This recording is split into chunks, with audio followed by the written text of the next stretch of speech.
Back in the day, Looney Tunes was a very popular show to say the least. In fact, it's a rather classic piece of Americana. A lot of people don't know that Looney Tunes was originally developed for the sake of selling little cartoon melodies, hence the name Merry Melodies. There was a time in which virtually everyone knew who Bugs Bunny was, who Chuck Jones was.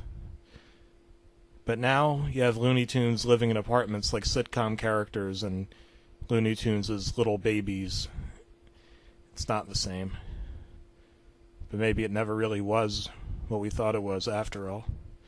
You see, with fame, with celebrity, comes a price. In the case of Warner Brothers, the creator of Looney Tunes, that price was insanity. In 2006, a small group of fans were allowed into the studios at Warner Brothers Incorporated.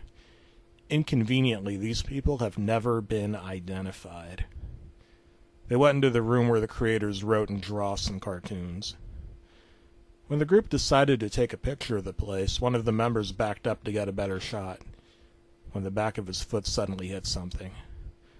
It was a small case, and written on it were undecipherable scribbles and random sketches of unknown characters from Looney Tunes. Some of them actually looked like prototypes of existing characters. Inside the case was a film reel. They picked it up, read a label on the reel, and all it said was Fudd. Fudd?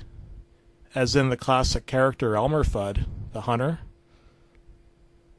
They assumed it was a test reel. They were excited and quickly went over to the reel projector that had already been set up beforehand. They loaded it up, started the projector. But this was not a vintage projector. Rather a modern one that scanned the reel and then displayed it. Employees set it up for the group, knowing they would want to see some old cartoons. They proceeded to watch. The following information was collected when the video was analyzed. It started out as nothing but static, as if the reel itself were interfering with the projector. Then came up a picture of Elmer Fudd blankly staring at the screen. The music was, well, not even music. It was one continuous note with varying pitches. Elmer's eyes were bulging and more realistic than what is usually seen in those cartoons.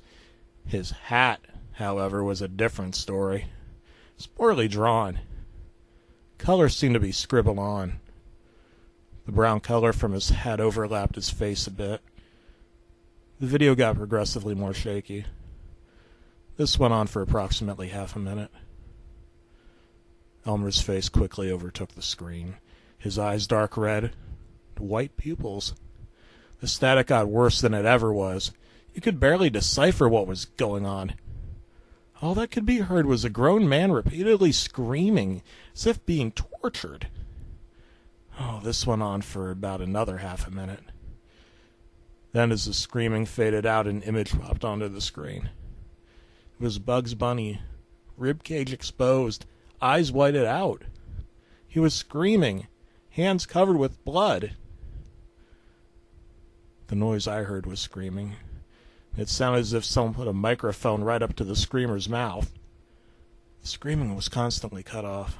When he did scream, the static just got worse.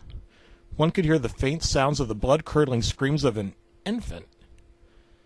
The screen went black. After 2 seconds, a video clip of an unknown episode reversed. It was too distorted to see what it was. After the clip ended, a face with red eyes and red teeth appeared on the screen, accompanied by faint screaming. Thus concluded the video. Eyewitness accounts say that the group just ran out of there screaming. One of them even jumped out of a window, while 2 others slit their necks with the broken glass. The last ran out, never to be seen again. That was until 2007, when he robbed the studios and took the video with him. This could explain why it was finally uploaded onto YouTube. Though the question is why it took him until 2011 to upload it. Said that he obsessed over it. It was his whole life. But after the robbery, he was never heard from again. Even when the authorities tried to track down the IP address that uploaded the video, said it never existed. The video is still undergoing further analysis, and perhaps it always will.